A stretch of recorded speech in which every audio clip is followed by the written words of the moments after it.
Hello po, good morning, good afternoon, and good evening to all viewers.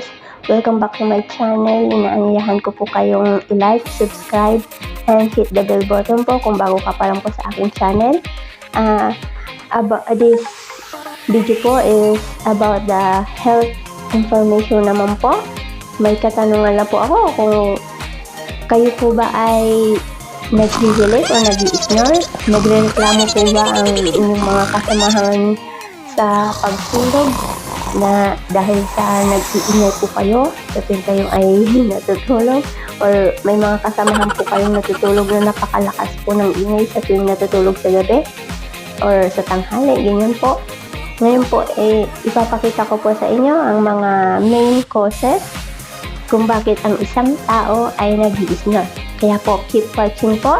Tapusin niyo po ang aking video at huwag niyo pong kalimutang i-like subscribe po. Kaya please, thank you po. Let's start.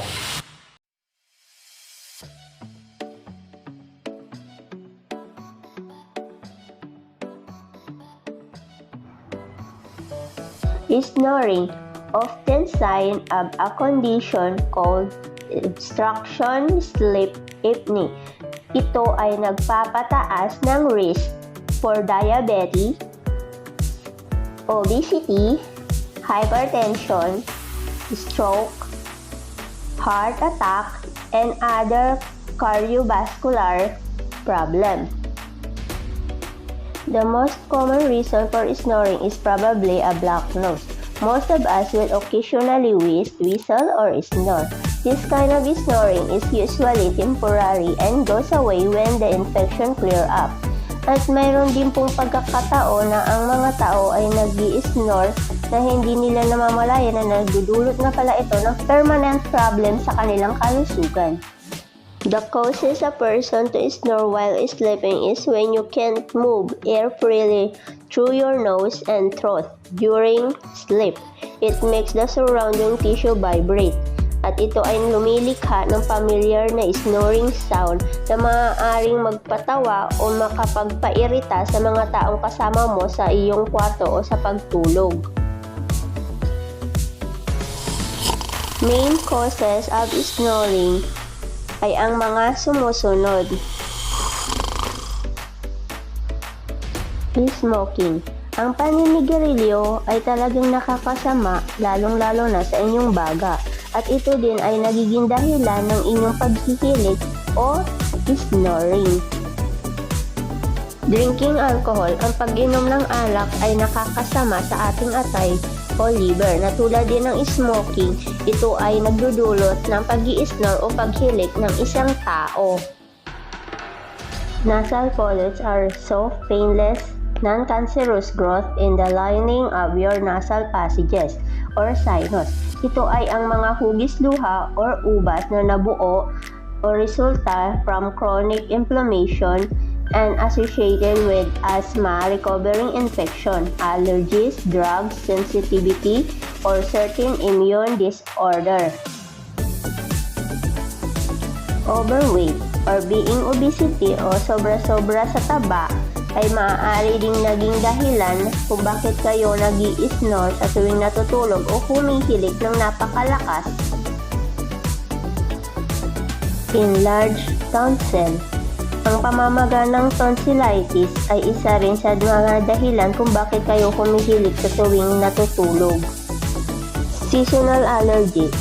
Mga allergy during certain time of the year like rainy season, winter season, and summer. Yung mga allergy po na nakukuha natin doon ay nagiging cause din po ng paghilig.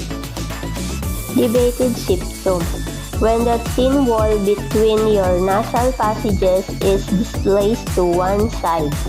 Ang ibig sabihin po ay ang pagtabingi po sa gitnang bahagi ng ating ilong. Food allergies and sensitivities. When the body immune system reacts to certain protein in foods. Ito po yung mga allergy na nakukuha po natin sa mga pagkain na ating kinakain. Sinus congestion. When a condition causes fluid to become trapped in the sinus. Ito ay nagdudulot ng pakiramdam na pagbabara at pagkirot. Elongated uvula. It is a rare genetic condition in which the uvula is larger than normal. Ito ay ang pagkakatulag sa uvulitis, ngunit hindi ito uvulitis at hindi rin ito ay sanhi ng uvulitis. Ayan na po yung mga nabanggit ko po. Kaya bago po natin ituloy ang ating video, ina-invite ko po kayo ulit na i-subscribe ang ating channel. Kaya let's go po. Ito na po yung iba pang sumusunod na causes. The use of certain medication, a drug used to diagnose, cure, treat, or prevent disease. May mga gamot po na nagiging dahilan kung bakit ang isang taong nagtitake ng gamot na ito ay nagiging palahili. Eating too close to bedtime.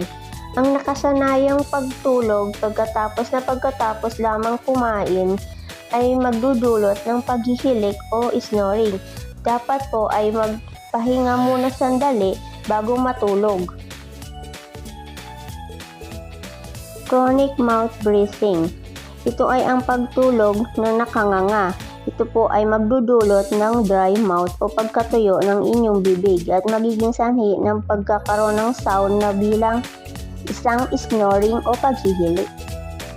Respiratory infection or inflammation. It is a pathogenic factor for airways obstruction, moreover bacteria biofilm. It is happen in lungs, chest, sinuses, nose, and throat. Repeated over time, especially in the fall and winter season, when people are spending more time indoor or in the group. At ito ay nagdudulot ng paghilik sa tuwing sila ay natutulog.